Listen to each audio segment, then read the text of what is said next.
बारिश की हल्की फुहारें पड़ रही थीं। ठंडी हवा के झोंके तन को छूकर एक अजीब सी शांति और बेचैनी दोनों का एहसास करा रहे थे। मैं खिड़की के पास बैठा था। हाथ में एक पुरानी डायरी थी। उसके पन्ने पीले पड़ चुके थे, लेकिन उन पर लिखे अल्फाज अब भी ताजगी से भरे हुए थे। वजह क्या थी रूठ जाने की? क्या कसूर था मेरा? यही सवाल मेरी जिंदगी के हर लम्हे में गूंजता रहा। स्नेहा, मेरी जिंदगी का वो हिस्सा जिसे मैं कभी खोना नहीं चाहता था। हमारी कहानी कॉलेज के दिनों से शुरू हुई थी। जब पहली बार उसे देखा था तो मन में एक अजीब सी हलचल हुई थी। उसकी हंसी में वो जादू था जो किसी को भी अपनी ओर खींच सकता था। हमारी दोस्ती गहरी होती चली गई। वो मेरी हर छोटी बड़ी बातें सुनती, समझती और हौसला देती। मुझे अब भी याद है जब पहली बार उसने मुझसे कहा था, तुम्हारी आंखों में एक अधूरी कहानी दिखती है। मैं हंस दिया था, लेकिन शायद वो सही थी।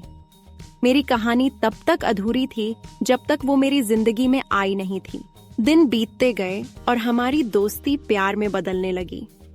मगर स्नेहा हमेशा कहती, कुछ चीजें अधूरी रह जाएं तो बेहतर होता है। मैं उसकी बातों को हंसी में उड़ा देता था, लेकिन मैं नहीं जानता था कि उसकी यह बात हमारी जिंदगी पर इतनी भारी पड़ेगी। एक दिन अचानक उसने मुझसे दूरी बनानी शुरू कर दी। पहले तो मुझे लगा कि शायद किसी और वजह से परेशान होगी, लेकिन धीरे धीरे वो मुझसे कटने लगी। मैंने कई बार पूछा, क्या हुआ? लेकिन हर बार जवाब में वही चुप्पी। फिर एक दिन उसने कहा, हमें अब बात नहीं करनी चाहिए। उसके शब्द सुनकर मेरा दिल बैठ गया। क्यों? क्या हुआ? मैंने लगभग चीखते हुए पूछा। बस यही सही है, वो बोली और चली गई। उस दिन से लेकर आज तक मैं यही सोचता रहा कि ऐसा क्या हुआ था जो उसने मुझसे बात तक करना छोड़ दिया। क्या कसूर था मेरा? मैं तो सिर्फ वही कर रहा था जो उसने कहा था। लेकिन क्या बात ना करने का फैसला सिर्फ मेरा था? नहीं, यह उसका फैसला था।